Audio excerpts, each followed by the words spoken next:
Collection rim creations आपने देखा होगा और इसका टाइटल भी है journey of life on canvas. तो आपको ये लगा होगा कि ऐसा क्यों टाइटल है, तो ये मेरा जर्नी मैंने पेंट किया है। तो मैंने इस कलेक्शन को मेरा पेंटेड बायोग्राफी यानी मेरी आत्मकथा पेंट की हुई वो मैंने डिपिक्ट किया है। मेरा फैमिली गोंडल से है, गोंडल राजघराना, जो ओपेरा हाउस अभी हम खड़े हैं जिस प्रॉपर्टी में। तो मेरे ग्रैंडफादर 1904 उसमें उन्होंने आयुर्वेदिक फार्मेसी स्टार्ट किया और राजवैद्य गोंडल स्टेट के बने। तब से लेके आज तक 117 साल हुए हैं और भुवनेश्वरी देवी का मंदिर भी है। तो अभी मेरे फादर गद्दीपति है आचार्य घनश्याम जी महाराज। तो हम लोग भी राज परिवार के साथ 300 साल से जुड़े हुए हैं। तो एक कलरफुल लेगेसी के साथ मैं आगे बढ़ रहा हूँ। उसी दौरान मुझे ये पेंटिंग का भी शौक़ बचपन से ही है। मैं वैसे डॉक्टर हूँ, होम्योपैथी किया है मैंने। तो ये शौक़ मैंने बड़ौदा पैलेस में से इंस्पायर हुआ है। राजा रवि वर्मा को मैंने गुरु माना था और उस हिसाब से आहिस्ता आहिस्ता अपने आप मैंने सीखा है। मैं कहीं स्कूल में नहीं गया हूँ, आर्ट स्कूल में, सेल्फ टॉट आर्ट है ये। तो मेरी जो यात्राओं के दौरान जो मुझे चीज़ पसंद आई, म्यूज़ियम पसंद आया, पैलेसेस पसंद आए, पोशाक पसंद आए, मेरे घर के अंदर जो मेरे ग्रैंडमदर और जो पुराने वस्तुओं हैं, पोशाक है, ज्वेलरी है, तो वो सब मिला के मैंने एक एक पेंटिंग में वो सजाया है, एक एक पेंटिंग को। ये इतना ही नहीं, धर्म में हमारे जो धर्म के ग्रंथ है उसके अंदर जो भी कैरेक्टर्स है, यानी अभी जो देख रहे हैं सुभद्रा कृष्ण, रामायण, महाभारत, देवी भागवत, तो उसके कैरेक्टर्स भी मैंने मेरे ट्रैवल की स्टोरी के अंदर मैच करके, यानी कि राम वनवास लिया है तो उसमें मैंने उदयपुर का पैलेस लिया है, जसदन का पैलेस लिया है, वढवाण पैलेस लिया है। तो उस हिसाब से मैंने एक मेरी आत्मकथा, जैसे लोग बुक लिखते हैं, बायोग्राफी लिखते हैं, वैसे ही मैंने पेंटिंग्स का एक बुक लिखा है। तो जब भी कोई पेंटिंग्स देखने का नहीं है, वो पढ़ने का है। You have to read the paintings. और उसकी स्क्रिप्ट भी उतनी खूबसूरत है, तो पूरा कंसेप्चुअलाइज्ड हुआ है, फ्रेम्स भी इतने बढ़िया है। तो वही इसीलिए मैं हेरिटेज प्लेस में मेरे एग्जीबिशंस करता हूँ। मेरा फर्स्ट शो बड़ौदा कीर्ति मंदिर पैलेस में राजमाता साहब ने किया था। तब से लेके आज तक 7 शोज़ हो चुके हैं ऑलरेडी। तो हेरिटेज, इंडियन माइथोलॉजी और रॉयल कल्चर, उसके साथ वो थीम के ऊपर मैंने सब पेंटिंग्स बनाए हैं। जब भी मैं पेंटिंग का कॉन्सेप्ट लेता था तो मुझे ये लगता था कि ये अधूरा है, उसको पूरा करने के लिए एक एम्बियंस चाहिए। जैसे ये पूरा ग्रैंड ओपेरा हाउस का मैंने लॉबी लिया है, तो पूरा एक माहौल क्रिएट हो रहा है। तो वो माहौल क्रिएट करने के लिए उसकी मैचिंग फ्रेमिंग का भी हमने लिया है, यानी ये पूरा काठियावाड़ी लुक दिया है तो काठियावाड़ी फ्रेम लिया है। जो ओरछा का पेंटिंग है तो मध्य प्रदेश का कार्विंग लिया है मैंने। जब मेघदूतम पेंटिंग है तो उसके अंदर मेरे ग्रैंडमदर की आउटफिट मैंने पेंट की है और वही आउटफिट मैंने फ्रेम किया है। तो उस हिसाब से मैंने सब एक एक वस्तु मैच करके कोरियोग्राफ किया है। यानी पेंटिंग सिर्फ बनाना नहीं है, पूरा पेंटिंग कोरियोग्राफ हुआ है। ये कब तक चलेगा एग्जीबिशन जो है? ये अभी 3 दिन चलेगा, 6, 7 और 8। बाकी मेरा परमानेंट म्यूज़ियम गोंडल में ही है, तो वहाँ पे पूरे मेरे पेंटिंग्स 40 पेंटिंग्स है। मेरे ग्रैंडफादर के सब पुराने मैन्युस्क्रिप्ट्स लाइब्रेरी है और मेरा पूरा फैमिली म्यूज़ियम हमने गोंडल में ही बनाया है। फैमिली के बिना तो कोई सहयोग है ही नहीं।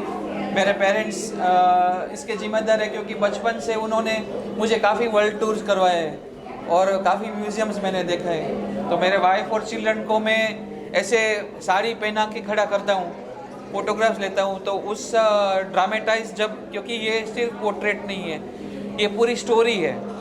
तो सीता ऐसे खड़ी रहती है कि राम कैसे करेंगे, कोई दूसरा कैरेक्टर है, तो इनको पहना के, साड़ी पहना के फिर मैं फ़ोटोग्राफ्स करता हूँ। तो काफ़ी रिहर्सल होती है पेंटिंग्स बनाने के पीछे, बैक स्टेज। बस सपोर्ट करती हूँ पूरा, जो भी वो करते हैं उसके पीछे पीछे चलती हूँ, उसको सभी चीज़ में सपोर्ट करती हूँ, वो आगे टाइम देते हैं। हाँ, वो भी गाइडेंस देते हैं कभी कभार कि ये आउटफिट अच्छा लगेगा, और मेन तो वो टाइम दे रहे हैं मुझे कि आप कुछ क्रिएट करो, हम संभालने वाले हैं। सर ऑल्सो हमने देखा कि बहुत सारी पेंटिंग में रिलीजियस चीज़ें हमें दिख रही है, उसके पीछे की क्या इंस्पिरेशन है, अगर उस बारे में कुछ बताएं। देखिए, मैंने बताया कि भुवनेश्वरी मंदिर एक शक्तिपीठ है, तो सब लोग गोंडल और भुवनेश्वरी मंदिर पहचानते हैं क्योंकि काफ़ी पुरानी पीठ है, और हम उनके वंशज हैं। मैं 3rd जनरेशन हूँ, तो हम लोग वही माहौल में पले हैं। ये सब कहानियाँ हम लोग बचपन से सुनते आ रहे हैं। तो मैं जब ये पेंटिंग्स कर रहा था तो एक कैरेक्टर्स को भी, जैसे रवि वर्मा कैरेक्टर को सिलेक्ट करते थे और फिर पेंटिंग बनाते थे, उस हिसाब से भी मैंने काफ़ी कैरेक्टर्स क्रिएट किए। मंदोदरी का कैरेक्टर लिया है, उर्मिला का कैरेक्टर लिया है, सीता का कैरेक्टर लिया है, तो उस हिसाब से मैंने काफ़ी अलग अलग कैरेक्टर्स रिसर्च करके भी बनाए हैं। How much do you see that thing, and how have you seen the changes also? अभी आज के टाइम पर आर्ट को देखिए, ये जो आर्ट है वो 2 हिस्सों में बटा हुआ है, मॉडर्न आर्ट और फोक आर्ट। तो दोनों हेरिटेज है हमारा, जो फोक आर्ट है वो। तो उस हिसाब से ये जो ओल्ड स्कूल ऑफ आर्ट है, पुराना जो स्कूल है, वो समझने वाले काफ़ी कम हैं, क्योंकि सब लोग कंटेम्प्रेरी आर्ट, मॉडर्न आर्ट वो साइड जा रहे हैं, वेस्टर्न वर्ल्ड में जा चुके हैं। जो अपना हेरिटेज है, जो रवि वर्मा आज लेट 1800s में उन्होंने जो शैली विकसित की डच आर्टिस्ट को, और जो 3 डायमेंशनल पेंटिंग्स इंट्रोड्यूस किए हमारे मैथोलॉजी में, तो वो समझने वाले वर्ग, क्योंकि ये बड़ा टेक्निकल लेवल चाहिए आर्ट को समझने में, और ये इतना टाइम कंज्यूमिंग है, एक पेंटिंग 6 महीने लगते हैं बनने में।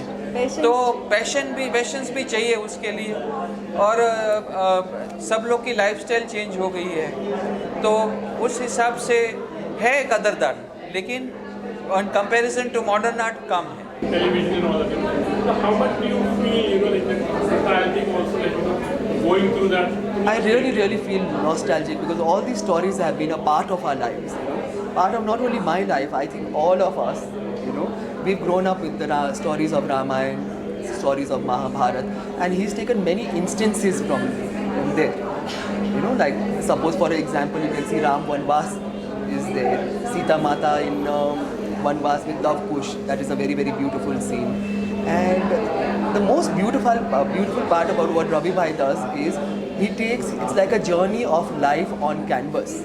So he travels to various countries, various places in India, a lot of palaces. He's appreciated all the jewelry, he's appreciated all our cultural heritages, our fabrics, that way, and he's assimilated all that in a form of a painting. And whoever comes to appreciate this art, I want them to first read the script. Then you'll get a better idea of what you are seeing. Visiting the show, So I must say that it's always a delight to come here and to see Shri Vyasji's creations.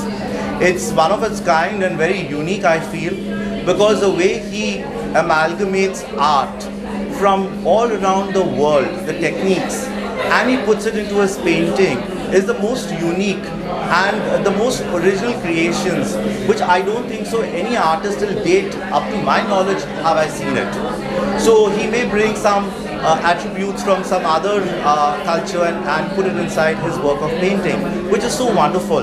So basically every painting of his is an amalgamation. It has few attributes of something else all across the world from, which he puts inside his painting, which makes it the most unique one. I mean, Raja Ravi Verma had his own style of doing it, but he has his most unique style of doing it, and I absolutely adore his style of paintings. I feel that more people in Mumbai and all across India should come and see his work and give him an applause for the work and the technique that he has designed by himself, which is one of its kind and which is one of the most unique ones. So I would definitely tell the public that you must come and see it. If you're not coming and seeing this, you're missing a big opportunity. Namaskar. Reem Creation, a warm welcome to Yurani Saab of Udaipur to the show, and request her कि आपने paintings देखे अभी, तो please give your comments. Thank you so much for calling me and for your art exhibition. Your journey is truly beautiful, and I'll say it's like a prayer. जैसे साधना करते हैं, पूजा करते हैं. He's totally gifted, no formal training, and to do something like this, it's like God has truly blessed him. I loved seeing all the paintings. They are so beautiful. The colors, all the intricate lines, how much to say, it is very, very nice, and I'm glad I'm here, and you've called me. It's my honor. Thank you so much. All my best wishes. You will be in my prayers, and next time whenever you do something, please let us know. And I've told him to come to Udaipur also. Come to Chittor, see, get the feel there. Yes. And all my best wishes with you. Thank you. And you keep painting beautifully with your heart and soul, and blessings of Bhuvaneshwari. Thank you. On behalf of Reem Creations, a warm welcome to Princess Brijeshwari Goyal of Bhavnagar and Kumar Sahab from Panna. Welcome to the show. She has been helping me to plan the show, and thank you so much. No, thank you so much. It's actually been lovely. It's very interesting because through the entire process of selecting the artworks, what really caught my eye was the way that you've sort of juxtaposed mythology with historic fiction, and also looking at architectural elements of palaces that are also there present day. So it's a lot of, I think, detailing and hard work that goes into these paintings. And I find the most interesting part being that, I mean, the scale of it, even though I know that it's not very feasible in today's day and age where, like, you know, houses are concerned, we've all like gone into like smaller living, but I think the beauty of these artworks is the grandeur and the large scale of them, because I think all the detailing really comes to life because of that kind of scale of the painting. So yeah, I think a particular beautiful structure that I've noticed is that Lord Krishna's face has been consistent throughout the paintings, and as mentioned in the scriptures, like he wasn't he comes off as like really polite and really nice person who's of a mid-teen, and not someone who's like extremely boisterous at the same time, bulked up.